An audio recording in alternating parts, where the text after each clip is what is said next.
آ گئی ہے مہمان خصوصی و مقرر فضیلت الشیخ حضرت مولانا نور الہدیٰ سلفی صاحب حفظہ اللہ، جو امام و خطیب جامع مسجد اہل حدیث مشیر آباد میں موجود ہیں، وہ آئیں اور اپنے موضوع کی وضاحت کریں۔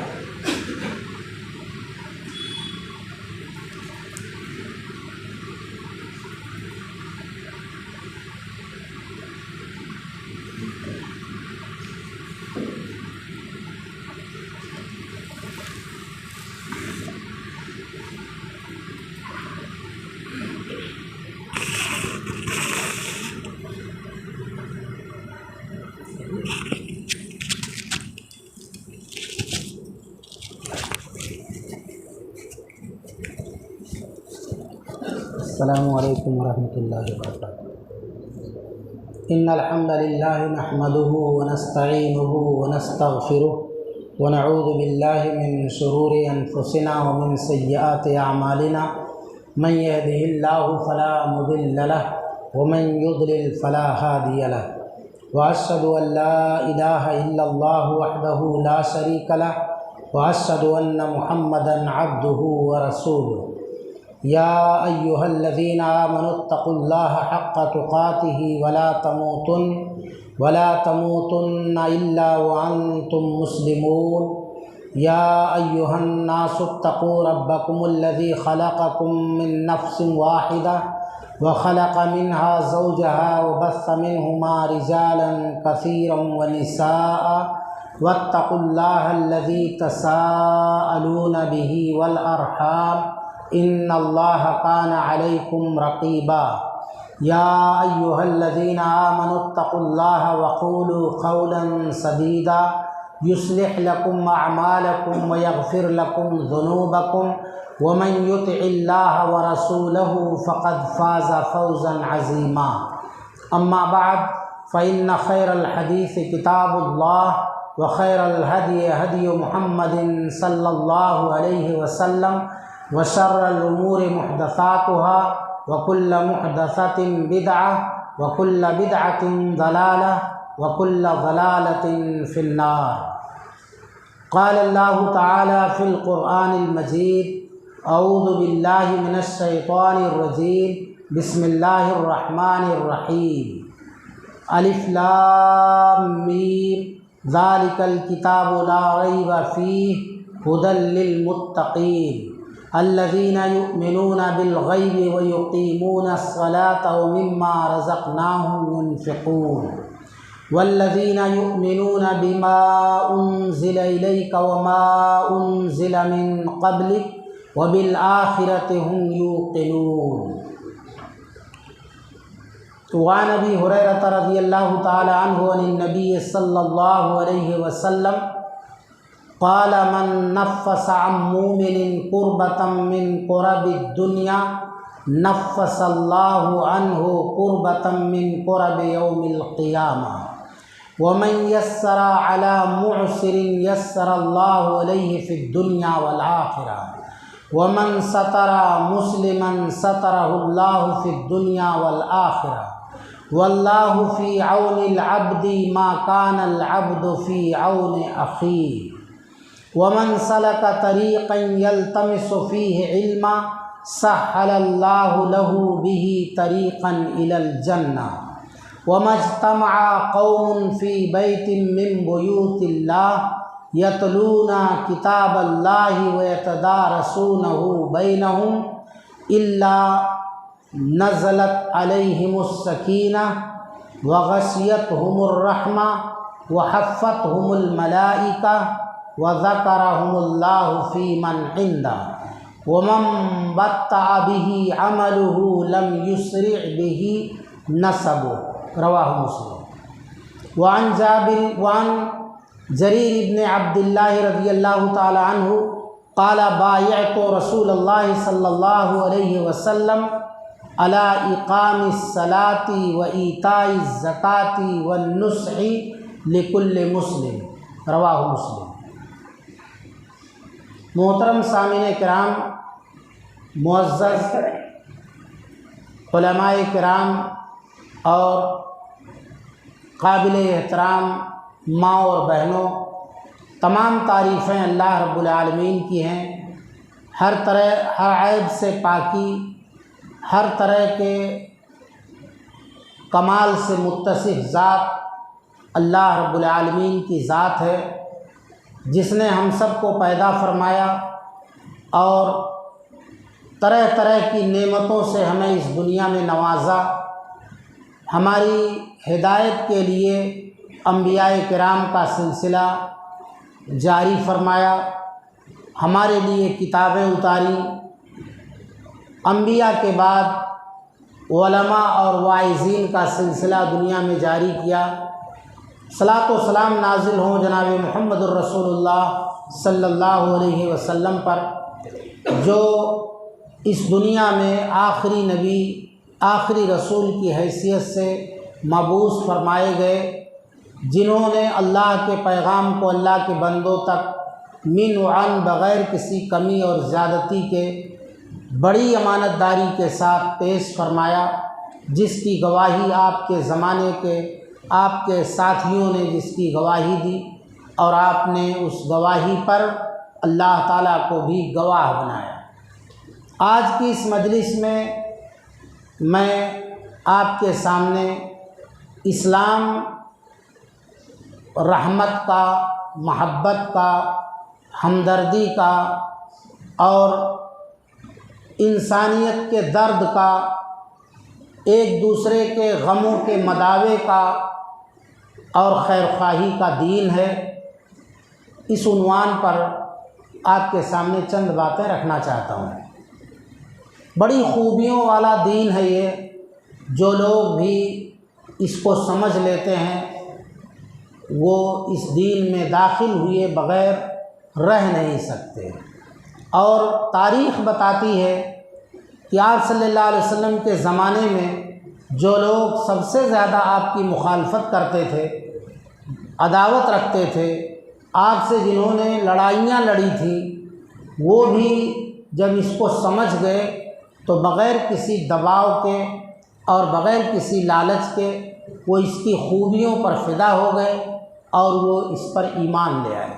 اسلام کو انہوں نے قبول کر لیا، اور یہ سلسلہ آج تک جاری ہے۔ آج بڑا بدنصیب ہوگا کوئی جو دین اسلام کو چھوڑ کر کسی اور دین میں مرتد ہوتا ہو، ورنہ یہی دیکھا جاتا ہے کہ یہودیت سے،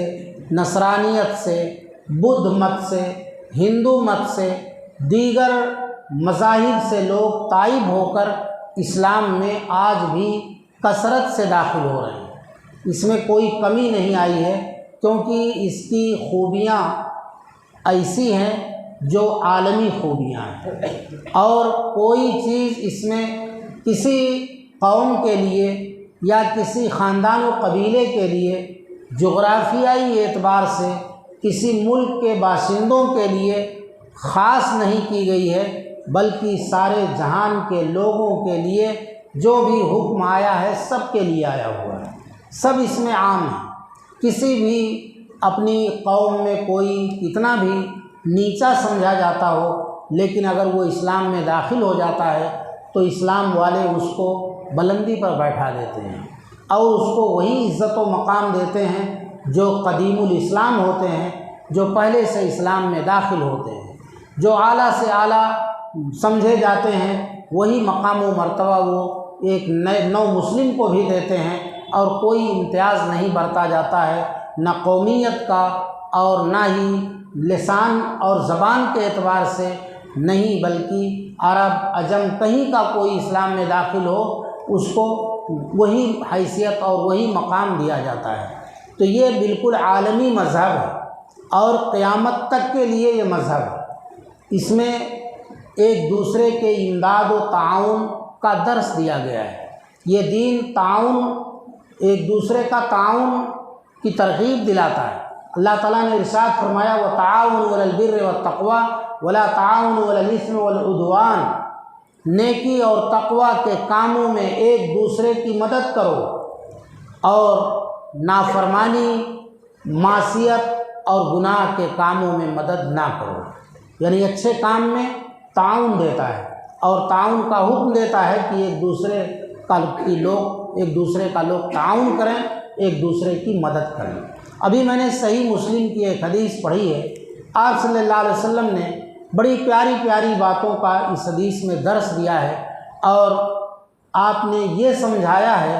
کہ جزاء العمل من جنس العمل، کہ عمل کا بدلہ عمل کے جنس سے دیا جاتا ہے۔ چنانچہ آپ صلی اللہ علیہ وسلم نے فرمایا کہ من نفس عن مومن قربۃ من قرب الدنیا نفس اللہ عنہ قربۃ من قرب یوم القیامہ، جو کسی بھی شخص کی تکلیف، دنیاوی کسی تکلیف کو دور کر دیتا ہے تو اللہ تعالیٰ قیامت کے دن قیامت کی بڑی بڑی تکلیفوں میں سے قیامت کی بڑی تکلیف اس شخص سے دور فرما دے گا۔ اور جو دنیا میں کسی تنگ دست پر، مشکل میں پھنسے ہوئے پر آسانی کرتا ہے تو اللہ تعالیٰ دنیا اور آخرت دونوں میں اس کے ساتھ آسانی کا معاملہ کرتا ہے، دنیا میں بھی اور آخرت میں بھی۔ اور اسی طرح سے آپ صلی اللہ علیہ وسلم نے فرمایا کہ جو کسی کے عیبوں پر پردہ ڈالتا ہے دنیا میں تو اللہ تعالیٰ دنیا اور آخرت دونوں میں اس کے عیبوں پر پردہ ڈالتا ہے۔ واللہ فی عون العبد ما کان العبد فی عون اخیہ، اور اللہ برابر اس بندے کی مدد میں لگا رہتا ہے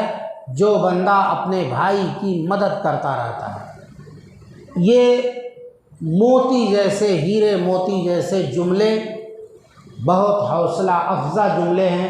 جو ہمیں ہمت دیتے ہیں، حوصلہ دیتے ہیں کہ ہمارے اعمال، ہماری خیراتیں، ہمارے اخلاق ضائع ہونے والے نہیں ہیں، بلکہ ان کا ہمیں دنیا میں بھی بدلہ ملے گا اور آخرت میں بھی بدلہ ملے گا۔ اور جس طرح سے ہم نے کسی کے ساتھ ہمدردی کی ہے، کسی کی تکلیف دور کی ہے، کسی کے عیب پر پردہ ڈالا ہے، کسی کی امداد کی ہے، اسی طرح ہماری امداد دنیا میں بھی کی جائے گی اور آخرت میں بھی کی جائے گی۔ یہ وعدہ ہے، آپ صلی اللہ علیہ وسلم نے امت سے یہ وعدہ کیا ہے کہ اللہ ضرور ایسے بندوں کی مدد فرمائے گا۔ تو ہمارے لیے یہ جملے بہت حوصلہ افزا جملے ہیں۔ آگے اللہ تعالیٰ نے علم کی فضیلت میں، آپ صلی اللہ علیہ وسلم نے آگے علم کی فضیلت میں ارشاد فرمایا کہ دنیا میں کوئی بھی شخص علم کے حصول کے لیے، علم حاصل کرنے کے لیے راستہ طے کرتا ہے تو اللہ تعالیٰ اس کے لیے جنتی راستے کو اس کے بدلے میں آسان بنا دیتے ہیں، جنت میں لے جانے والے اعمال کی توفیق دیتے ہیں کہ آدمی جنتی اعمال کرتا ہے اور عمل کرتے کرتے جب اس کی وفات ہوتی ہے تو اللہ تعالیٰ اس کو جنت میں داخل کر دیتا ہے۔ اور مزید فرمایا کہ اگر دنیا میں اللہ کے گھروں میں سے کسی گھر میں کوئی قوم، کوئی جماعت بیٹھتی ہے اور اللہ کی کتاب کی تلاوت کرتی ہے، واعظ و بیان سنتی ہے، دین کے مسئلے مسائل کو سمجھتی سمجھاتی ہے، تو ایسی قوم کے اوپر اللہ کی طرف سے سکینت اترتی ہے، سکون قلب نازل ہوتا ہے، دلوں کو طمانینت ملتی ہے، سکون ملتا ہے، اور اللہ کی رحمت ایسے لوگوں کو ڈھانپ لیتی ہے۔ اللہ کے فرشتے ایسے لوگوں کو گھیر لیتے ہیں، اور ایسے لوگوں کا تذکرہ اللہ تعالیٰ ان لوگوں کے درمیان کرتا ہے جو اللہ کے قریب ہوتے ہیں، اللہ کے مقرب فرشتے۔ فرشتوں میں سے کچھ فرشتے ہیں جو اللہ کے مقرب فرشتے ہیں، انہی میں سے حضرت جبریل ہیں، حضرت میکائیل ہیں، حضرت اسرافیل ہیں، اور اسی طرح وہ فرشتے ہیں جو اللہ تعالیٰ کا عرش اٹھائے ہوئے ہیں، سیاحین فرشتے ہیں۔ یہ سب فرشتے جو ملائے اعلیٰ میں رہتے ہیں، اللہ تعالیٰ سے قریب رہتے ہیں، یہ ان فرشتوں کے درمیان اللہ تعالیٰ ایسے لوگوں کا تذکرہ فرماتے ہیں۔ مزید آپ صلی اللہ علیہ وسلم نے فرمایا کہ جس کا عمل اسے پیچھے ڈال دے، اس کا حسب و نسب اسے آگے نہیں بڑھا سکتا ہے۔ یعنی اپنے خاندانی انتساب، اپنا خاندانی انتساب، اپنی خاندانی نسبت کہ ہم فلاں خاندان کے ہیں، فلاں کے بیٹے ہیں، فلاں کے پوتے ہیں، یہ چیز انسان کو کام آنے والی نہیں۔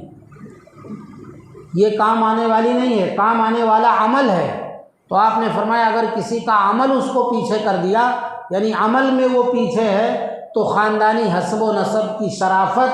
اور عزت یہ اس کو آگے نہیں بڑھا سکتی ہے، خاندان کی وجہ سے آدمی آگے نہیں بڑھ سکتا۔ لہٰذا ہر آدمی کو چاہیے کہ وہ اچھے اعمال کرے۔ یہ اعمال کی لسٹ ابھی سنائی گئی ہے مختصر طور پر، ایسے اچھے اعمال کو اپنائے، وہ دوسروں کے ساتھ اس طرح سے پیش آئے کہ دوسروں کی تکلیفیں دور کرے۔ تو اسلام یہ دین المحبت ہے، یہ اسلام دین الرحمہ ہے، رحمت والا دین ہے۔ اللہ تعالیٰ خود سارے جہان پر رحم کرنے والا ہے۔ نبی صلی اللہ علیہ وسلم جس نبی کو اللہ نے مبعوث فرمایا وہ سارے جہان کے لیے رحمت للعالمین۔ جو دین اللہ تعالیٰ نے عطا کیا ہے ہم بندوں کو، یہ دین خود رحمت والا دین، قدم قدم پر مہربانی کا، ہمدردی کا، خیر خواہی کا ہمیں درس دیتا ہے، اور ہمارے ساتھ بھی بہت ساری سہولیات اس دین میں رکھی گئی، بڑی آسانیاں رکھی گئیں۔ اسی دین کو الدین و یسر کہا گیا کہ دین آسانی کا نام ہے۔ بہت آسانیاں اس دین کے اندر، بڑی رعایتیں کی گئی ہیں، بڑی رخصتیں دی گئی ہیں۔ اور دوسرے ادیان کو دیکھیے، دوسرے ادیان کے بارے میں کہا گیا ہے کہ گلے کے طوق بنے ہوئے تھے یہ پرانے ادیان، لوگوں کے لیے مشکلات سے بھرے ہوئے تھے، لوگ اپنے جسم کا گوشت کاٹ دیا کرتے تھے پاکی صفائی کے نام پر، کپڑے پھینک دیا کرتے تھے، پھاڑ دیا کرتے تھے۔ ہمارے یہاں اگر کوئی گندگی لگ جائے تو صفائی کے لیے ہم خالی دھو لیں تو کافی ہے، دھو لیں تو کافی ہے۔ حضرت عائشہ رضی اللہ تعالیٰ عنہ بیان فرماتی ہیں کہ آپ صلی اللہ علیہ وسلم کے تہبند میں منی لگ جاتی تھی، آپ اسے دھو کر، وہ کہتی میں خود دھو دیتی تھی، نشانات ظاہر رہتے تھے، معلوم ہوتا تھا اسی جگہ گندگی لگی تھی، اور آپ وہی کپڑا پہن کر نماز پڑھنے چلے جاتے۔ تو ہمارے یہاں صفائی ہو جائے، پانی سے دھو دیا جائے، اگر داغ اور دھبا کلر نہ مٹے تو بھی کوئی بات نہیں، نجاست دور ہو گئی، کپڑا پاک ہو گیا۔ اور ایک وہ لوگ تھے کہ ان کے یہاں اتنی مشکلات تھیں، فلاں چیز نہیں کھانا، ایک پاک جانور ہے ذبح کیے لیکن اس کی چربی نہیں کھانا، یہ تک ان کے لیے مشکل تھا۔ ہمارے یہاں بہت آسانیاں کی گئیں، یہ دین آسانی کا دین ہے، تو یہ اللہ کی مہربانی ہے، یہ رحمت کا دین ہے۔ تو جب یہ رحمت بانٹتا ہے تو ہمیں بھی ایک دوسرے کے حق میں مہربان ہونا چاہیے اور ان کے ساتھ نرمی والا معاملہ کرنا چاہیے۔ یہ دین خیر خواہی کا نام ہے، الدین والنصیحہ، آپ صلی اللہ علیہ وسلم نے فرمایا دین خیر خواہی کا نام ہے، یعنی یہ بہت بڑا خلاصہ ہے پورے دین کا، سارے دین اسلام کا یہ خلاصہ ہے۔ عبادات کا معاملہ چھوڑ دیجیے، اخلاقیات میں آ جائیے، معاملات میں آ جائیے۔ اگر آپ اس میں خیر خواہی کریں گے اخلاق و معاملات میں تو سمجھیے کہ پورا دین اسی کا نام ہے، یعنی اتنا زیادہ زور دیا گیا ہے، اتنی اہمیت دی گئی ہے اس مسئلے کو کہ اسی کو دین کہہ دیا گیا ہے کہ یہی دین ہے، خیر خواہی کرنا یہی دین ہے۔ اور ابھی میں نے چھوٹی سی حدیث پڑھی ہے صحیح مسلم کی، حضرت جریر بن عبداللہ بجلی رضی اللہ تعالیٰ عنہ کی حدیث ہے، وہ بیان فرماتے ہیں کہ میں نے رسول اللہ صلی اللہ علیہ وسلم کے ہاتھ پر بیعت کی تھی، آپ کو وعدہ دیا تھا کہ میں ہر مسلمان کے ساتھ خیر خواہی کروں گا، نماز پڑھوں گا، زکوٰۃ ادا کروں گا اور ہر مسلم کے ساتھ خیر خواہی کروں گا۔ وہ خود اپنا واقعہ بیان فرماتے ہیں، حضرت جریر بن عبداللہ بجلی، انہوں نے ایک شخص سے گھوڑا خریدا اور اس کی قیمت طے ہوئی 200 درہم، 200 درہم گھوڑے کی قیمت طے کیے اور کہا بھائی قیمت چلیے میں آپ کو گھر پر دے دیتا ہوں۔ گھوڑے والے کو ساتھ لیے، گھوڑا لیے، گھر آئے، راستے میں آتے آتے راستے میں کہا بھائی آپ کے گھوڑے میں تو بڑی خوبیاں ہیں، بہت خوبصورت ہے، اس کی تعریف کرتے جا رہے ہیں۔ کہا اور پھر کہا کہ دیکھیے آپ کا گھوڑا جو اتنی خوبیوں والا ہے آپ مجھے 200 درہم میں دیے ہیں، یہ تو 400 درہم کے لائے۔ ایسے آگے بڑھتے رہے، گھر میں گئے، 600 درہم کی بات ہوئی، اور جب گھر کے اندر گئے اور وہاں سے باہر آئے تو 800 درہم لا کر گھوڑے والے کو دیا۔ آپ 600 درہم کی بات کیے تھے، 200 سے 600 تک آ گئے، تعریف کرتے کرتے اب تو آپ 800 دے رہے ہیں۔ تو اس موقع پر انہوں نے یہ حدیث سنائی اور کہا میں نے رسول اللہ صلی اللہ علیہ وسلم سے عہد کیا تھا کہ میں نماز قائم کروں گا، زکوٰۃ ادا کروں گا اور ہر مسلم کے ساتھ خیر خواہی کروں گا، اور خیر خواہی کا تقاضا یہی ہے کہ آپ پتہ نہیں کس مجبوری سے گھوڑا بیچ رہے ہیں، خیر خواہی کا تقاضا یہی ہے کہ آپ کو اچھی سے اچھی قیمت دی جائے۔ ہماری حالت یہ ہوتی ہے کہ اگر ہم چکا لیے، کچھ کم کرا لیے یا فریب دے کر قیمت گھٹا لیے، بعض لوگ سامان کی برائی بیان کرتے ہیں، یہ تو ایسا ہے، یہ تو ایسا ہے، اس کا کلر تو اداس ہے، ایسا ہے ویسا، یعنی کلر اور اس کی کوالٹی دونوں پر عیب لگاتے ہیں، اور بیچنے والے تاجر کو مایوس کرتے ہیں، اس کی ہمت پست کرتے ہیں، وہ زیادہ دام نہیں مانگ سکتا، کم دام میں بیچ دینے پر مجبور ہوتا ہے، اور کم دام میں ہم خرید لیتے ہیں، خوش ہو جاتے ہیں کہ میں نے تو کم میں خرید لیا، اس کا عیب نکال کر کے کم میں خرید لیا، حالانکہ معلوم ہے کہ یہ بہت قیمت دے گا ہم کو، اگر ہم بیچیں گے تو اچھی خاصی قیمت ملے گی، تو یہ خیر خواہی نہیں۔ کوئی بھی بیچنے والے کی صحیح قیمت دینا یہ خیر خواہی ہے۔ ہر مسلم کے ساتھ خیر خواہی پر صحابہ نے بیعت کی کہ ہم ہر مسلمان کے ساتھ خیر خواہی کریں گے، تو دین خیر خواہی کا نام ہے۔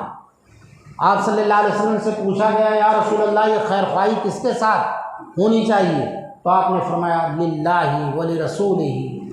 ولکتابہ ولرسولہ ولأئمۃ المسلمین والمسلمین، یہ اللہ کے لیے، اس کی کتاب کے لیے، اس کے رسول کے لیے، مسلمانوں کے حکمرانوں کے لیے اور عام مسلمانوں کے لیے، سب کے ساتھ خیر خواہی کرو۔ اللہ کی خیر خواہی یہ ہے کہ اللہ پر ایمان لاؤ، اللہ کی عبادت کرو، اس کے ساتھ شرک نہ کرو، اور اللہ کی کتاب کے ساتھ خیر خواہی ہے کہ اس پر ایمان لاؤ، اسے اللہ کا کلام سمجھو، اس میں کوئی کمی زیادتی نہ کرو، کسی حکم کا انکار نہ کرو، جو احکام آئے ہیں ان پر عمل کرو، جس سے منع کیا گیا اس سے رک جاؤ۔ رسول کے ساتھ خیر خواہی یہ ہے کہ ان پر ایمان لاؤ، ان کو اللہ کا بندہ اور رسول سمجھو، انہوں نے جو حکم دیا ہے اس کو بجا لاؤ، جس سے منع کیا اس سے رک جاؤ، جو انہوں نے پیشین گوئیاں فرمائی ہیں اس کی تصدیق کرو، ماضی کی کوئی خبر دی ہے تو اس پر یقین کرو اور تصدیق کرو، اور حکمرانوں کے ساتھ وفاداری کرو، بے وفائی نہ کرو، بغاوت نہ کرو، ان کے ساتھ خیر خواہی کرو، ان کا ساتھ دو، ان کا حکم مانو، اور اگر اصلاح کی ضرورت ہے تو اصلاح کرو، ان کے حق میں اللہ سے دعا کرو، وہ اچھے رہیں گے تو عوام بھی اچھی رہے گی۔ یہ حکمرانوں کے ساتھ خیر خواہی ہے، اور عام لوگوں کے ساتھ خیر خواہی۔ عام لوگوں کے ساتھ خیر خواہی کی ایک مثال حضرت جریر بن عبداللہ کی ہے، جو انہوں نے گھوڑے کے معاملے میں جو انہوں نے پیش کی ہے۔ اسی طرح ہم اپنے تمام مسلمانوں کے ساتھ، پڑوسی ہوں، رشتہ دار ہوں، غیر رشتہ دار ہوں، متعلقین ہوں، غیر متعلقین ہوں، ان کے ساتھ ہم خیر چاہیں، بھلائی چاہیں، ان کا نقصان نہ چاہیں، ان کے خسارے پر خوش نہ ہوں، یہ خیر خواہی نہیں ہے، بلکہ ان کی کامیابی پر خوش ہوں، ان کی کامیابی پر کسی طرح کی ہمارے اندر جلن نہ ہو، حسد نہ ہو، بغض و نفرت نہ کریں ان سے۔ تو یہ دین محبت کا دین ہے، ہم ان سے محبت رکھیں، ہر مسلمان سے محبت رکھیں، یہ ہے مسلمانوں کے ساتھ خیر خواہی۔ تو دین خیر خواہی کا نام ہے۔ آپ نے ایک چھوٹے سے جملے میں اتنی ساری باتیں کہہ دی ہیں کہ دین خیر خواہی کا نام ہے، ہم ایک دوسرے کے ساتھ خیر خواہی کریں۔ دین انفاق سکھاتا ہے۔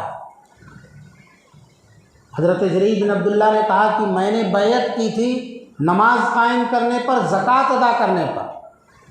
زکوٰۃ ایک زکوٰۃ ہے جو فرض زکوٰۃ ہے، الزکوٰۃ المفروضہ، اور ایک زکوٰۃ ہے جو نفل ہے، عام صدقہ جس کو کہتے ہیں۔ وہ تو فرض ہے زکوٰۃ، لیکن عام صدقہ جہاں صدقے کی ضرورت پڑے ہمیں وہاں صدقہ کرنا چاہیے۔ جو بھی اللہ نے ہمیں نعمت اور دولت دی ہے اس میں سے اپنی حیثیت کے مطابق ہم خرچ کرتے رہیں۔ یہ اس پر آپ بیعت لیا کرتے تھے، اس سے اہمیت معلوم ہوتی ہے کہ یہ کتنی اہم چیز ہے۔ صدقے سے مال گھٹتا نہیں بلکہ صدقے سے مال بڑھتا ہے۔ یہ ایک ہمارا احساس ہے کہ ہم نے خرچ کر دیا، لیکن خرچ کرتے ہی ہمارے مال میں اضافہ ہوتا ہے۔ روز صبح و شام اللہ کے فرشتے نزول کرتے ہیں۔ ایک فرشتہ کہتا ہے اللہم آتی منفقا خلفا، اے اللہ خرچ کرنے والے کو بہترین بدلہ عطا فرما۔ دوسرا کہتا ہے اللہم آتی، اے اللہ تو روک لینے والے کے مال کو تلف کر دے، نقصان کر دے۔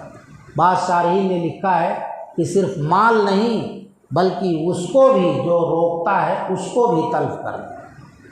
تو یہ فرشتوں کی دعائیں رد نہیں ہوتی ہیں، فرشتوں کی دعائیں قبول کر لی جاتی ہیں۔ مستجاب الدعوات ہوتے ہیں فرشتے، یعنی ان کی دعائیں قبول ہوتی ہیں۔ اور ایک فرشتہ یہ صدا روز لگاتا ہے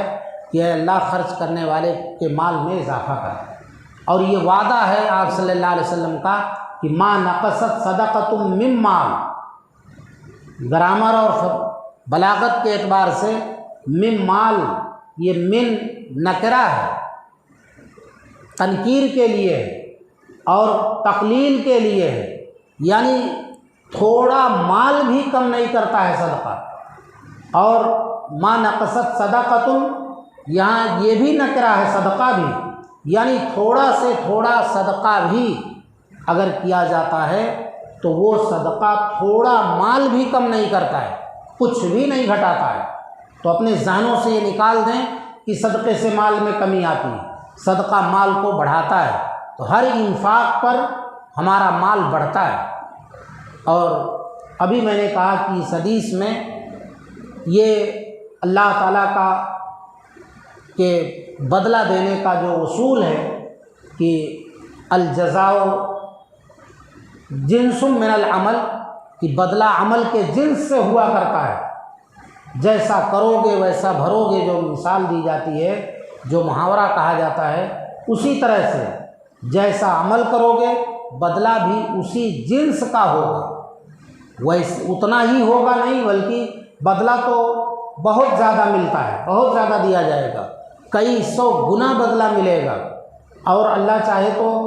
10 گنا سے بھی زیادہ، 700 گنا سے بھی زیادہ اضافہ کر سکتا ہے بدلے میں۔ بے شمار ان گنت بدلہ اللہ تعالیٰ دے سکتا ہے، لیکن اسی جنس کا بدلہ۔ عیب چھپائیں گے تو ہمارے بھی عیب چھپائے جائیں گے، مدد کریں گے تو ہماری بھی مدد کی جائے گی، ہم کسی کی تکلیف دور کریں گے تو ہماری بھی تکلیف دور کی جائے گی، ہم اللہ کے لیے مسجد بنائیں گے تو اللہ ہمارے لیے جنت میں گھر بنائے گا۔ ایسی کئی مثالیں ہیں احادیث میں، نام بنام ذکر کیا گیا ہے کہ ایسا کرو گے تو اللہ تمہارے ساتھ بھی ایسا کرے۔ ہم کسی کی عزت بچائیں گے، کوئی بے عزتی کر رہا ہے، مجلس میں ایک آدمی کی رسوائی کر رہا ہے، ہم کھڑے ہو گئے، کہا نہیں ایسا نہیں کہنا ان کے بارے میں، یہ سب نہیں کہنا ان کے بارے میں، ایسی کوئی بات نہیں ہے۔ اگر ہم نے دفاع کیا تو اللہ تعالیٰ ہم سے جہنم کا دفاع کرے گا، جہنم کو روک دے گا۔ تو اس طرح اللہ تعالیٰ بدلہ عمل کے جنس سے دیتا ہے۔ تو اگر انفاق کریں گے، خرچ کریں گے تو ہمارے اوپر بھی خرچ کیا جائے۔ اللہ تعالیٰ کا خود فرمان ہے، حدیث قدسی ہے، یا ابن آدم انفق علیہ، اے ابن آدم تو خرچ کر، میں تیرے اوپر خرچ کروں گا۔ تو اس انفاق پر آپ صلی اللہ علیہ وسلم صحابہ سے بیعت لیا کرتے تھے، اور صحابہ وعدہ کرتے تھے کہ ہم نماز قائم کریں گے اور زکوٰۃ دیں گے، اپنا مال اللہ کے راستے میں خرچ کریں گے۔ یہ مال اللہ کے نام پر خرچ ہوتا ہے، لیکن اللہ ہی کے بندوں پر خرچ ہوتا ہے، اللہ ہی کے بندوں پر خرچ ہوتا ہے۔ بعض اس میں اپنے قریبی ہوتے ہیں، سب انسان ہیں، تو انسانیت کے اعتبار سے ہمارے انسانی بھائی ہیں جن پر ہم اپنا مال خرچ کرتے ہیں، اور بعض ہمارے قریبی رشتہ دار ہوتے ہیں، یہاں تک کہ ہمارے ماں باپ ہوتے ہیں، ہم اپنے ماں باپ پر بھی خرچ کرتے ہیں، بیوی بچوں پر خرچ کرتے ہیں۔ مال جاتا کہاں ہے؟ مال یہی انسانوں کے درمیان خرچ ہو رہا ہے، نام اللہ کا ہو رہا ہے کہ اللہ کے لیے خرچ ہو رہا ہے، اللہ کے لیے، مگر اللہ ہی کے بندوں پر خرچ ہو رہا ہے، تو ہمارے ہی درمیان مال پلٹ کر آتا ہے۔ جیسا حدیث قرآن میں اللہ تعالیٰ نے فرمایا لن ینال اللہ لحومها ولا دماؤها ولکن ینالہ التقوی منکم، کہ اللہ تک تو تمہاری نیتیں پہنچتی ہیں، تمہارا اخلاص پہنچتا ہے، تمہارا تقوی پہنچتا ہے، اس کا قربانی کے جانور کا خون اور گوشت نہیں پہنچتا ہے۔ اس کا گوشت تو ہم ہی لوگ کھا دیتے ہیں، لیکن ہم ہی انسان کھاتے ہیں، ہمارے ہی بھائی بند کھاتے ہیں، مگر ہماری نیت اور اخلاص یہ اللہ کے ہاں پہنچتا ہے۔ تو ہم جو بھی مال خرچ کرتے ہیں اللہ کے لیے کرتے ہیں، لیکن اللہ ہی کے بندوں پر، اپنے ہی اقربا اور رشتہ داروں پر ہم اسے خرچ کرتے ہیں، لیکن پھر بھی ہمیں اجر ملتا ہے، کیونکہ نام اللہ کا آ گیا، اس لیے اللہ تعالیٰ اس کا ہمیں اجر دیتا ہے۔ تو اس پر بہت ابھارا گیا ہے اسلام کے اندر کہ خرچ کرو، خرچ کرو، اور یہاں تک کہ جو کچھ آدمی اپنے بچوں پر خرچ کرتا ہے، اپنے بیوی پر خرچ کرتا ہے، اس کو بہترین صدقہ کہا گیا۔ ایک موقع پر آپ صلی اللہ علیہ وسلم نے فرمایا کہ دینار انفقتہ فی سبیل اللہ ودینار تصدقت بہ علی مسکین ودینار انفقتہ فی رقبہ ودینار انفقتہ علی اہلک اعظمها اجرا الذی انفقتہ علی اہلک، کہ تمہارے پاس 4 دینار ہیں، 1 دینار تم اللہ کے راستے میں خرچ کرتے ہو، اور 1 دینار تم کسی مسکین کو صدقہ دے دیتے ہو، 1 دینار سے تم کوئی غلام آزاد کر دیتے ہو، اور 1 دینار اپنے بیوی بچوں پر خرچ کرتے ہو۔ ان میں سب سے زیادہ بڑے اجر و ثواب والا وہی دینار ہے جو تم اپنے بیوی بچوں پر خرچ کیے ہو۔ اس سے خرچ کے ساتھ ساتھ بیوی بچوں کے دیکھ ریکھ کی اہمیت معلوم ہوتی ہے کہ پہلے ان پر توجہ دینی چاہیے، ان کو بے سہارا نہ چھوڑا جائے، ان کی ضروریات کسی اور کے حوالے نہ کر دی جائیں کہ جاؤ میکے سے لا لو، وہاں سے پورا کر لو، یا کچھ علاج معالجے کی بات آئی تو جاؤ وہاں کرا لو، زچگی کا معاملہ آیا تو نہیں میکے چلے جاؤ، یہ سب نہیں، بلکہ سب سے پہلی ذمہ داری ہماری ہے کہ ہم اپنے بیوی بچوں کو پہلے نمبر پر دیکھ ریکھ کریں، کسی اور کے سہارے نہ چھوڑیں، کیونکہ جو بھی ہم خرچ کریں گے یہ تمام خرچوں میں سب سے بہترین اجر و ثواب والا اور بڑے اجر و ثواب والا خرچ ہوگا، افضل صدقہ ہوگا یہ، بیوی بچوں کے اوپر خرچ کریں۔ تو انفاق کی اتنی تعلیم دی گئی، آپ صلی اللہ علیہ وسلم نے بار بار ابھارا۔ حضرت عائشہ رضی اللہ تعالیٰ عنہا بیان فرماتی ہیں کہ جاءتنی امرأۃ ومعها ابنتان لها، میرے پاس ایک عورت آئی، اس کے ساتھ اس کی 2 بیٹیاں تھیں، تسأل، وہ مانگ رہی تھی، فلم تجد عندی شیئا، لیکن اسے میرے یہاں کچھ نہیں ملا، میں نے اس کو 1 کھجور دی، صرف 1 کھجور، سوائے 1 کھجور کے میرے گھر میں کچھ نہیں ملا۔ 1 کھجور حضرت عائشہ رضی اللہ تعالیٰ عنہ لا کر اس کو دے دیتی ہے، اس نے اس کو پھاڑا، آدھا ایک بیٹی کو دیا، آدھا ایک بیٹی کو دیا، اپنا کچھ نہیں کھائی، اٹھی اور چلی۔ حضرت عائشہ رضی اللہ تعالیٰ عنہ کہتی ہیں کہ نبی صلی اللہ علیہ وسلم جب گھر میں تشریف لائے تو میں نے آپ سے واقعہ بیان کیا، تو آپ نے فرمایا من ابتلیا من هذه البنات فاحسن الیہن کنا سترا من النار، جو ان بیٹیوں کے بارے میں آزمایا جائے اور وہ ان کے ساتھ اچھا سلوک کرے تو یہ بیٹیاں جہنم سے آڑ ہو جائیں گی، اس کے لیے پردہ ہو جائیں گی، آڑ ہو جائیں گی، بچاؤ کا ذریعہ بن جائیں گی۔ یہ آپ صلی اللہ علیہ وسلم کی تعلیمات کا اثر تھا۔ حضرت عائشہ رضی اللہ تعالیٰ عنہ کے گھر میں 1 کھجور تھی اور وہ بھی انہوں نے دے دیا، یعنی سب کچھ دے دیا، کچھ نہیں تھا ان کے گھر میں۔ اور یہی حضرت عائشہ بیان فرماتی ہیں کہ ایک مرتبہ ایک مسکینہ عورت میرے پاس آئی، وہ 2 بچیوں کو اٹھائے ہوئے تھی،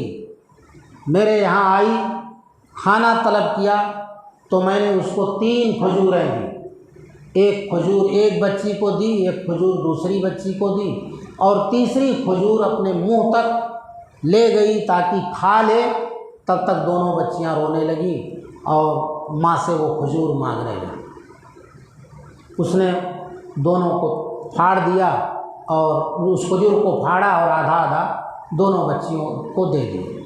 اور خود کچھ نہیں کھائی، چلی گئی۔ اس کا یہ معاملہ مجھے بڑا عجیب لگا، یعنی بہت متاثر ہوئی حضرت عائشہ رضی اللہ تعالیٰ۔ آپ صلی اللہ علیہ وسلم جب گھر میں تشریف لائے تو آپ صلی اللہ علیہ وسلم سے ذکر کیا تو آپ نے فرمایا اللہ تعالیٰ نے اس کھجور کی وجہ سے اسے اس پر جنت کو واجب کر دیا ہے، یا آپ نے فرمایا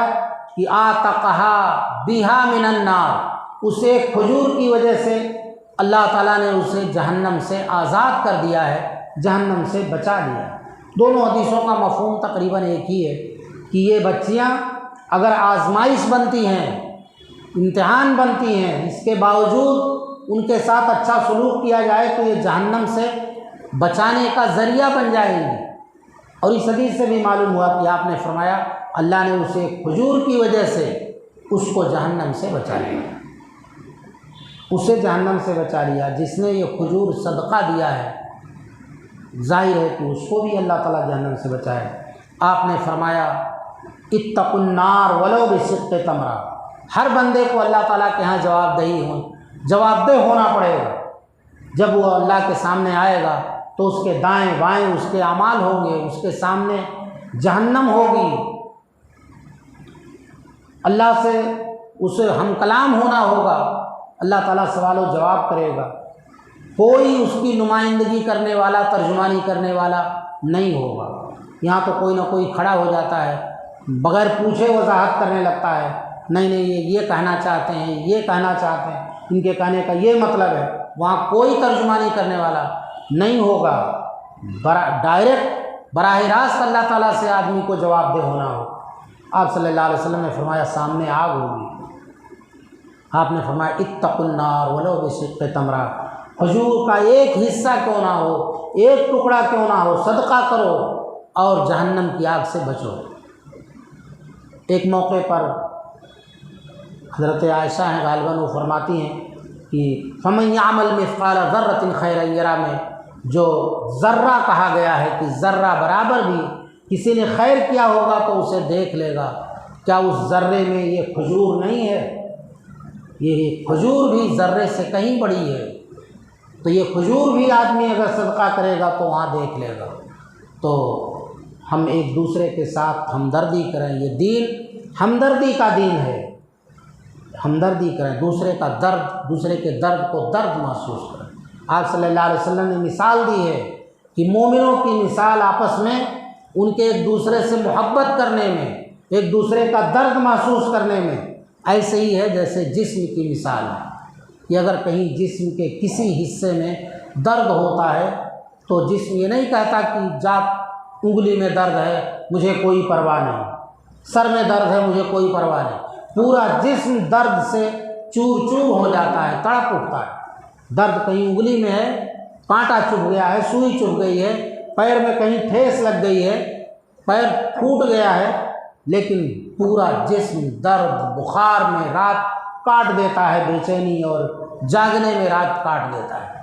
یعنی اس ایک حصے کے درد کو پورا جسم محسوس کرتا ہے۔ تو آپ صلی اللہ علیہ وسلم نے فرمایا کہ مومنوں کی مثال ایک دوسرے کا درد محسوس کرنے میں ایسے ہی ہے، یعنی ہونی چاہیے۔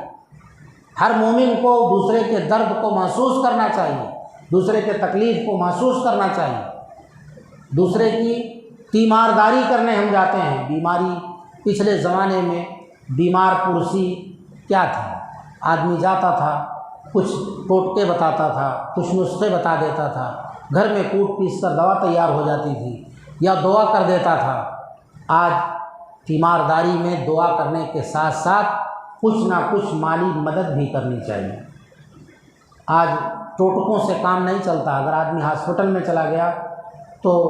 ہزاروں سے لاکھوں تک کی نوبت آ جاتی ہے۔ وہ صرف تسلی دینے سے کام نہیں ہوتا، اگر تیمارداری میں تعاون بھی شامل کر لیا جائے تو ایک طرح سے مدد ہو جائے، جس کی ترغیب دلائی گئی کہ تعاون کرو، ایک دوسرے کا تعاون کرو، خیر کے کام میں، بھلائی کے کام میں ایک دوسرے کی مدد کرو۔ تو اسلام یہ ہمدردی کا دین ہے، محبت کا دین ہے، ایک دوسرے کے درد کو اپنا درد سمجھنے کا دین ہے۔ جانوروں تک پر مہربانی کرنے کی تعلیم دی گئی، جانوروں تک پر مہربانی کی تعلیم دی۔ آپ صلی اللہ علیہ وسلم نے فرمایا کہ ایک آدمی کتے کو پانی پلا کر جنت میں چلا گیا۔ واقعہ یہ تھا کہ اس کو پیاس لگی، گیا تو ایک کنویں میں اترا، پانی پیا، پانی پی کر اپنی پیاس بجھائی، باہر آیا تو دیکھا کہ ایک کتا نرم اور گیلی زمین کو چاٹ رہا ہے۔ تو اس نے کہا کہ لگتا ہے جو تکلیف مجھے تھی وہی اس کو بھی ہے، اس کو بھی پیاس لگی ہے، تب یہ کچی مٹی کو، گیلی مٹی کو چاٹ رہا ہے۔ دوبارہ کنویں میں گیا، چمڑے کا موزہ پہنے ہوئے تھا، موزے میں پانی بھرا اور بھر کر لایا، کتے کو پلایا۔ کتا ایک نجس جانور ہے، اس کا لعاب لگ جائے تو 7 بار دھونا چاہیے برتن کو، اگر کتا کسی برتن کو چاٹ لے۔ لیکن دیکھیے ایسے نجس جانور کو بھی پانی پلانے پر آپ صلی اللہ علیہ وسلم نے فرمایا اللہ نے اس کی اس خدمت کی قدر کی اور اس کو جنت میں داخل کر دیا۔ اور ایک عورت نے جانور کو، بلی کو باندھ رکھا تھا، اس کو دانہ چارہ نہیں دیا، اس کو چرنے اور کھانے کے لیے آزاد بھی نہیں چھوڑا، بلی تڑپ تڑپ کے مر گئی۔ آپ صلی اللہ علیہ وسلم نے فرمایا کہ اس بلی کی وجہ سے وہ عورت جہنم میں چلی گئی، اور اس کتے کی وجہ سے یہ آدمی جنت میں چلا گیا۔ صحابہ نے پوچھا یا رسول اللہ جانوروں کو کھلانے پلانے میں بھی کیا اجر ہے؟ تو آپ نے فرمایا ہر جگر رکھنے والے جانور کے اندر اجر ہے، یعنی کسی بھی جانور کو، کیڑے مکوڑے کو بھی، پرندوں کو بھی اگر آپ کچھ کھلائیں گے پلائیں گے تو اس پر اجر و ثواب ہے۔ بعض قومیں آج کبوتروں کو دانے ڈالتی ہیں، اجر و ثواب سمجھ کر کبوتروں کو دانے کھلاتی ہیں، چیونٹیوں کو آٹا کھلاتی ہیں۔ دلی میں دیکھا میں ایک آدمی مداری ٹائپ کا تھا اور لوگوں کی بھیڑ جمع کر کے لیکچر دے رہا تھا۔ اس نے کہا مجھے کچھ نہیں دینا، اگر آپ کو یہ دوا فائدہ کر گئی، دوائیں بیچتا تھا، تو کہا آپ کو اگر یہ دوا فائدہ کر گئی تو 10 پیسے کا آٹا لینا اور لے جا کر کسی چیونٹی کے سوراخ پہ ڈال دینا، چیونٹیاں کھا کر اپنا پیٹ بھر لیں گے۔ تو اس طرح لوگ الگ الگ کام کر رہے ہیں، کوئی کسی کو اہمیت دیے بیٹھا ہے، کوئی کسی کو اہمیت دیے بیٹھا ہے۔ جو لوگ کتے پال کر کتوں کی خدمت کر رہے ہیں، انسانیت کے لیے ان کا دل نرم نہیں۔ وہ کبوتروں کو تو دانے ڈال رہے ہیں لیکن انسانوں میں وہی دانہ تقسیم کرنے کے لیے تیار نہیں۔ تو ایک آدمی ایک عمل کو ترجیح دے کر بہت بڑا کار ثواب سمجھ کر وہ کر رہا ہے، لیکن دین اسلام سب سے پہلے نمبر پر انسانیت کا درد رکھتا ہے، پھر اس کے بعد دوسرے جانوروں اور مخلوقات کا بھی درد رکھتا ہے، ان کی بھی خدمت کرنے کی تعلیم دیتا ہے کہ ان کے ساتھ بھی اچھا سلوک کرو۔ جانوروں کو نشانہ لگانے سے، باندھ کر نشانہ مارنے سے منع کیا گیا کہ جانور کو بندھا ہوا ہو اور ہم نشانہ لگائیں، اس پر مشق کریں، سیکھیں نشانہ لگانے کا، نہیں، اسلام میں یہ منع ہے۔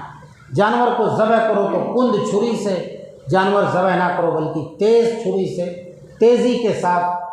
رگڑ کر کاٹ دو۔ ایسا نہیں کہ رگڑتے رہو، گلا نہیں کٹ رہا ہے، جانور تڑپ رہا ہے، تڑپا کے رگڑو، ایسا نہیں، فوراً کٹ جائے، ایسا تیز دھار والا چاقو ہو، چھری ہو، اس سے جانور ذبح کرو۔ جانوروں کو کہ عرب میں جب آپ صلی اللہ علیہ وسلم مدینہ گئے تو آپ کو پتہ چلا کہ دمبوں کی چکتیاں لوگ کاٹ لے رہے ہیں، جانور زندہ ہے،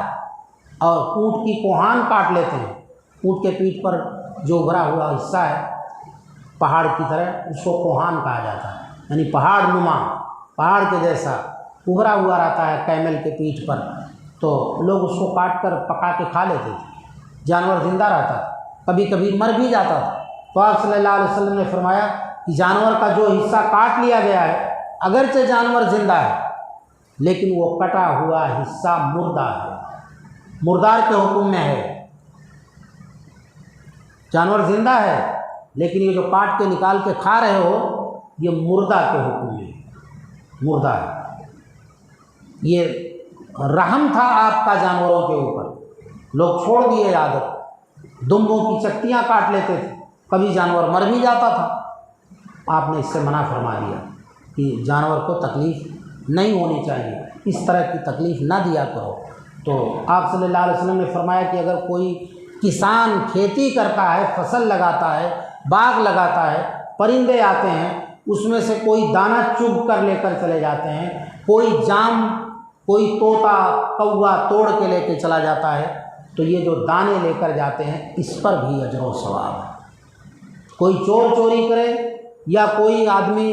اسے کھا لے یا کوئی پرندہ اس سے چن کر کے لے کے چلا جائے تو اس پر بھی اجر و ثواب ہے۔ بعض لوگ پانی رکھتے ہیں جانوروں کو پینے کے لیے، تو یہ اسلام کی تعلیم ہے کہ ایک دوسرے کے ساتھ ہمدردی کرو، ایک دوسرے کے ساتھ ہمدردی کرو۔ دین محبت کا نام ہے، نفرت سے دور رہو، کینہ اور بغض سے منع کیا گیا ہے۔ آپ صلی اللہ علیہ قرآن مجید میں اللہ تعالیٰ نے فرمایا وَاعْتَصِمُوا بِحَبْلِ اللَّهِ جَمِيعًا وَلَا تَفَرَّقُوا وَاذْكُرُوا نِعْمَةَ اللَّهِ إِذْ كُنْتُمْ أَعْدَاءً فَأَلَّفَ بَيْنَ قُلُوبِكُمْ فَأَصْبَحْتُمْ بِنِعْمَتِهِ إِخْوَانًا، کہ تم ایک دوسرے سے اختلاف کیے بیٹھے تھے، اللہ تعالیٰ نے اپنی نعمت سے تمہارے دلوں کو جوڑ دیا۔ فَأَصْبَحْتُمْ بِنِعْمَتِهِ إِخْوَانًا، تم اس کی نعمت سے بھائی بھائی ہو گئے۔ اسلام سے پہلے عربوں کی جو حالت تھی، نبی صلی اللہ علیہ وسلم کی بعثت سے پہلے اس کی منظر کشی کی گئی ہے کہ پہلے کیا حالت تھی اور اب کیا حالت ہے۔ ایک دوسرے کے لیے صحابہ جان دینے کے لیے تیار ہو گئے، اس قدر محبت پیدا ہو گئی، ایک دوسرے کا درد رکھنے لگے۔ غزوہ موتا کا واقعہ ہے کہ ایک پیالہ پانی کئی لوگوں میں گھوم کر واپس چلا آیا، سب مر گئے اور کوئی وہ پانی کا پیالہ نہیں پی سکا، صرف یہ کہتے کہتے فلاں بھائی کو دے دو، آگے والے بھائی کی حالت میرے سے زیادہ خراب ہے، وہ مجھ سے زیادہ پیاسے ہیں، ان کو دے دو۔ تو یہ ہمدردی میں اپنی جانیں گنوا بیٹھے، تو اتنی محبت پیدا ہو گئی، نفرت کو اسلام میں دور کیا گیا، کینہ اور بغض کو سے روکا گیا کہ آپس میں کینہ نہ رکھو بلکہ اپنا سینہ صاف رکھو۔ آپ صلی اللہ علیہ وسلم نے فرمایا کہ ہر پیر اور جمعرات کو اعمال اٹھائے جاتے ہیں، لوگوں کی بخشش ہوتی ہے۔ اسی طرح 15ویں شعبان کے بارے میں بھی ہے کہ لوگوں کی بخشش کی جاتی ہے، ہر رات میں لوگوں کی بخشش کی جاتی ہے، لیکن مشرک اور مشاہین جو اپنے دل میں کینہ رکھتا ہے، کہا جاتا ہے کہ ان دونوں کا معاملہ روک دیا جائے حتیٰ یصطلحا، جب تک دو جھگڑنے والے، اختلاف رکھنے والے، کینہ رکھنے والے اپنا سینہ صاف کر کے ایک دوسرے سے مل نہ جائیں، تب تک کے لیے ان کا معاملہ روک دیا جائے، یعنی ان کی بخشش نہ کی جائے۔ لگتا ہے کہ اور گناہ نہیں ہوں گے، یہی گناہ کافی ہے بخشش روکنے کے لیے، لہذا کینے سے سینہ صاف رکھا جائے، ہمدردی رکھی جائے ایک دوسرے کے لیے، اور مہربانی کی جائے ایک دوسرے کے اوپر خرچ کیا جائے۔ یہ اللہ کا وعدہ ہے، اگر تم خرچ کرو گے تو میں تم پر خرچ کروں گا۔ اپنی تنگی دور کرنے کا ایک بہترین علاج ہے کہ اگر مالی تنگی ہے، معیشت کی کمی ہے تو خرچ کرنا شروع کرو، تھوڑا تھوڑا کرو، جو اللہ نے حیثیت دے رکھی ہے، جو بھی اللہ نے نعمت دی اس میں سے تھوڑا سا خیرات کرو۔ اللہ کا وعدہ ہے تم خرچ کرو، مٹھی کھولو، ہم تمہارے اوپر خرچ کریں گے۔ بلکہ ایک روایت میں ہے کہ گن گن کر خرچ کرو گے تو ہم بھی گن گن کر خرچ کریں گے۔ تو خرچ کرنے سے اللہ تعالیٰ تنگی دور کرتا ہے۔ صلہ رحمی کرنے سے رزق میں اضافہ ہوتا ہے۔ آپ صلی اللہ علیہ وسلم نے فرمایا من احب ان یبسط لہ رزقہ وان ینسأ لہ فی اثرہ فلیصل رحمہ، جسے بات بھلی لگتی ہو، پسند ہو، جسے اس سے خوشی ہوتی ہو کہ اس کا رزق بڑھا دیا جائے، اس کی عمر بڑھا دی جائے، تو اسے چاہیے کہ وہ صلہ رحمی کرے۔ ماں، باپ، بہن، خالہ، یہ سب جو رشتہ دار ہیں اپنے قریبی جن سے خونی رشتہ ہے، ان کے اوپر خرچ کیا جائے۔ ان کے ماں باپ کے بھائی ہیں، چچا ہیں، تایا ہیں، خالہ ہیں، یا اسی طرح ان کے دوست احباب ہیں، ان کے اوپر خرچ کیا جائے۔ والدین اگر باحیات نہیں ہیں تو ان کے دوستوں پر خرچ کیا جائے، ان کے ساتھ صلہ رحمی کی اچھا برتاؤ کیا جائے، تو اس کا بھی وہی اجر ملے گا۔ آپ صلی اللہ علیہ وسلم سے سوال کیا گیا، ایک صحابی نے کہا یا رسول اللہ، میرے والدین کے وفات کے بعد کیا کوئی ایسی نیکی ہے کہ میں وہ نیکی کروں تو والدین کے ساتھ خدمت کرنے یا ان کے ساتھ حسن سلوک کرنے جیسا اجر ملے؟ تو آپ صلی اللہ علیہ وسلم نے فرمایا ہاں، والدین کے لیے دعا کرو، دعائے خیر کرو، ان کے حق میں مغفرت کرو، اور ان کے دوست احباب کا اکرام کرو، ان کا احترام کرو، ان کی عزت کرو۔ حضرت عبداللہ ابن عمر رضی اللہ تعالیٰ عنہ ایک مرتبہ مکے کے سفر میں تھے اور ایک آدمی ملا، دیہاتی آدمی تھا، دیہاتی آدمی سے ملے، اس کا نام پوچھے، اپنی پگڑی اتار کر اس کے سر پہ رکھ دیا، کہا اسے باندھ دو۔ اپنا گھوڑا تھا جس پر کبھی کبھی آرام کر لیا کرتے تھے سفر میں، اپنا گدھا تھا، وہ گدھا دے دیے۔ تو ان کے ساتھی جو ان کے ساتھ تھے عبداللہ بن دینار، انہوں نے کہا کہ آپ نے تو ان کو اپنا گھوڑا گدھا دے دیا جس پہ آپ کبھی راحت کے لیے سواری کرتے تھے اونٹ سے اتر کر، پگڑی جس سے آپ گرمی سے بچنے کے لیے سر پہ باندھا کرتے تھے اس کو دے دی۔ اس کے معمولی چیز دیتے، دیہاتی لوگ ہیں تو بھی خوش ہو جاتے، یہ نہیں کہا کہ کیوں دے دیے، کہا معمولی چیز دیتے تو بھی خوش ہو جاتے۔ تو انہوں نے کہا جانتے ہو یہ کون ہے؟ یہ ہمارے والد کے، عمر بن خطاب کے دوست کے بیٹے ہیں، اس لیے میں نے ان کو دیا ہے۔ اور میں نے رسول اللہ صلی اللہ علیہ وسلم سے حدیث سنی ہے، آپ صلی اللہ علیہ وسلم نے فرمایا ہے کہ بڑی نیکیوں میں سے، عظیم ترین نیکیوں میں سے یہ نیکی ہے کہ آدمی اپنے والدین یا اپنے باپ کے محبوب ترین یا متعلقین دوست و احباب کے ساتھ اچھا سلوک کرے، یہ ایک بڑی نیکی ہے، اس لیے میں نے دیا۔ تو ان ساری چیزوں کا خیال رکھیں ہم۔ دین، جیسا میں نے کہا کہ دین خیر خواہی کا نام ہے، دین المحبت ہے، دین الرحمہ ہے، اللہ تعالیٰ سب پر رحم فرمانے والا ہے۔ اللہ کا وعدہ ہے، اللہ نے ارشاد فرمایا ہے کہ ارحموا من فی الارض یرحمکم من فی السماء، زمین والوں پر رحم کرو، آسمان والا تم پر رحم فرمائے گا۔ اسی طرح لوگوں کے ساتھ آسانی پیدا کرو، اللہ تمہارے ساتھ آسانی کرے گا۔ لوگوں کی تکلیفیں دور کرو، اللہ تمہاری تکلیفوں کو دنیا اور آخرت دونوں میں دور کرے گا۔ اللہ تعالیٰ سے دعا ہے رب العالمین ہم سب کی تکلیفوں، مصیبتوں، بیماریوں کو دور فرمائے، اللہ تعالیٰ ہمیں خوشحالی عطا فرمائے، ایک دوسرے کے ساتھ ہمدردی کرنے کی اور ان کے کام آنے کی توفیق عطا فرمائے، دنیا اور آخرت دونوں میں اللہ تعالیٰ ہمیں حسنہ اور بھلائی عطا فرمائے۔ آمین وآخر دعوانا الحمدللہ سبحان اللہ۔ اللہ سے دعا ہے اللہ شیخ کے ایمان میں آپ نے مانو عطا فرمائے، اور اللہ سے دعا ہے اللہ ہمیں کئی سنی بابوں پر عمل کرنے کی توفیق عطا فرمائے۔ اسی کے ساتھ اپنے اختتام پر پہنچتے ہیں۔ سبحانک اللہم و بحمدک، اشہد ان لا الہ الا انت، استغفرک و اتوب الیک۔